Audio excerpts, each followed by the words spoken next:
अपना अपना भाग्य। बहुत कुछ निरुद्देश्य घूम चूकने पर हम सड़क के किनारे बेंच पर बैठ गए। नैनीताल की संध्या धीरे धीरे उतर रही थी। रुई के रेशे से भाप से बादल हमारे सिरों को छू छू कर बेरोक घूम रहे थे। हल्के प्रकाश और अंधियारी से रंग कर कभी वे नीले दिखते, कभी सफ़ेद, कभी ज़रा अरुण पड़ जाते, जैसे हमारे साथ खेलना चाह रहे हों। 5, 10, 15 मिनट हो गए। मित्र के उठने का कोई इरादा ना मालूम हुआ। मैंने झुंझला कर कहा, चलिए भी। अरे ज़रा बैठो। हाथ पकड़कर ज़रा बैठने के लिए जब जोर से बैठा लिया गया तो और कोई चारा ना रहा। सनक से छुटकारा पाना आसान न था और ज़रा बैठने भी ज़रा न था। चुपचाप तंग मैं हो रहा था, कुड़ रहा था कि मित्र अचानक बोले, देखो वह क्या है। मैंने देखा कि कोहरे की सफ़ेदी में कुछ ही हाथ दूर एक काली सी मूर्ति हमारी तरफ आ रही थी। मैंने कहा, होगा कोई। 3 गज की दूरी से दिख पड़ा। एक लड़का सिर के बड़े बड़े बाल खुजलाता चला आ रहा था। नंगे पैर, नंगे सिर, एक मैली सी कमीज लटकाए है। पैर उसके ना जाने कहाँ पड़ रहे थे और वह ना जाने कहाँ जा रहा था, कहाँ जाना चाहता था। न दायां न बायां। पास की चुंगी की लालटेन के छोटे से प्रकाश वृत्त में देखा, कोई 10-12 बरस का लड़का होगा। रंग गोरा है पर मैल से काला पड़ गया। आंखें अच्छी, बड़ी पर सूनी हैं। माथा जैसे अभी से झुर्रियां खा गया है। वह हमें न देख पाया। वह जैसे कुछ भी ना देख रहा था। न नीचे की धरती, न ऊपर चारों ओर फैला हुआ कोहरा, न सामने का तालाब और न एकाकी दुनिया। वह बस अपने निकट वर्तमान को देख रहा था। मित्र ने आवाज दी, ए।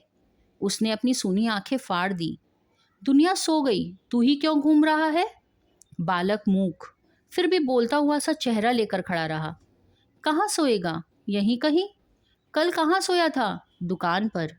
आज वहाँ क्यों नहीं, नौकरी से हटा दिया। क्या नौकरी थी, सब काम, 1 रुपया और जूठा खाना। फिर नौकरी करेगा, हाँ। बाहर चलेगा, हाँ। आज क्या खाना खाया, कुछ नहीं। अब खाना मिलेगा, नहीं मिलेगा। यूं ही सो जाएगा, हाँ। कहाँ, यहीं कहीं, इन्हीं कपड़ों में। बालक फिर आंखों से बोलकर चुप खड़ा रहा। आंखों माने बोलती थी, यह भी कैसा मूर्ख प्रश्न है। माँ बाप है, हाँ। कहाँ, 15 कोस दूर गांव में। तू भाग आया, हाँ। क्यों, मेरे कई भाई बहन हैं सो भाग आया। वहाँ काम नहीं, रोटी नहीं। बाप भूखा रहता था और माँ भूखी रहती थी, रोती थी तो भाग आया। एक साथी और था, उसी गांव का, मुझसे बड़ा। दोनों साथ यहाँ आए। अब वह नहीं है। कहाँ गया, मर गया। बस जरा सी उम्र में ही उसकी पहचान मौत से हो गई। मुझे अचरज हुआ। पूछा, मर गया। हाँ, साहब ने मारा, मर गया। अच्छा, हमारे साथ चल। वह साथ चल दिया। लौटकर हम वकील दोस्त के होटल पहुंचे। वकील साहब वकील साहब होटल के कमरे से उतर कर आए। काश्मीरी दुशाला लपेटे, पैरों पे मोजे और चप्पल थी। स्वर में हल्की झुंझलाहट थी, कुछ लापरवाही थी। ओहो, फिर आप कहिए। आपको नौकर की ज़रूरत थी ना। देखिए, यह लड़का है। कहाँ से लाए, इसे आप जानते हैं। जानता हूँ, यह बेईमान नहीं हो सकता। अजी, ये पहाड़ी बच्चे बड़े शैतान होते हैं। बच्चे बच्चे में अवगुण छिपे रहते हैं। आप भी क्या अजीब है, उठा लाए कहीं से। लो जी, यह नौकर लो। मानिए तो यह लड़का अच्छा निकलेगा। आप बीजी बस खूब हैं। ऐरे गैरे को नौकर बना लिया जाए और अगले दिन वह ना जाने क्या क्या लेकर चंपत हो जाए। आप मानते ही नहीं, मैं क्या करूँ। माने क्या खाक, आप भी। जी, अच्छा मजाक करते हैं। अच्छा, अब हम सोने को जाते हैं। और वह 4 रुपया रोज के किराए वाले कमरे में सजी मसहरी पर सोने झटपट चले गए। बालक कुछ ठहरा। मैं असमंजस में था। तब वह प्रेत गति से एक और बढ़ा और कोहरे में मिल गया। हम भी होटल की ओर बढ़े। हवा तीखी थी। हमारे कोटों को पार कर बदन में तीर सी लगती थी। सुकुड़ते हुए मित्र ने कहा, भयानक शीत है। उसके पास बहुत कम कपड़े हैं। यह संसार है यार। मैंने स्वार्थ की फिलॉसफी सुनाई। चलो, पहले बिस्तर में गर्म हो लो, फिर किसी और की चिंता करना। उदास होकर मित्र ने कहा, स्वार्थ, जो कहो, लाचारी कहो, निठुराई कहो या बेहयाई।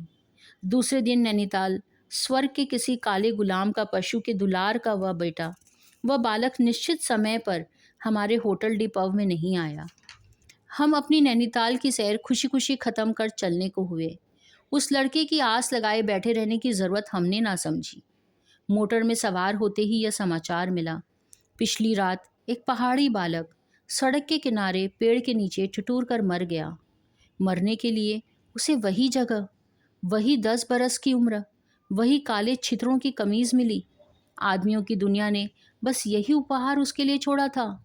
पर बतलाने वाले ने बताया कि गरीब के मुंह पर, छाती, मुट्ठियों और पैरों पर बर्फ की हल्की सी चादर चिपक गई, मानो दुनिया की बेहयाई ढकने के लिए प्रकृति ने शव के लिए सफ़ेद और ठंडे कफन का प्रबंध कर दिया था।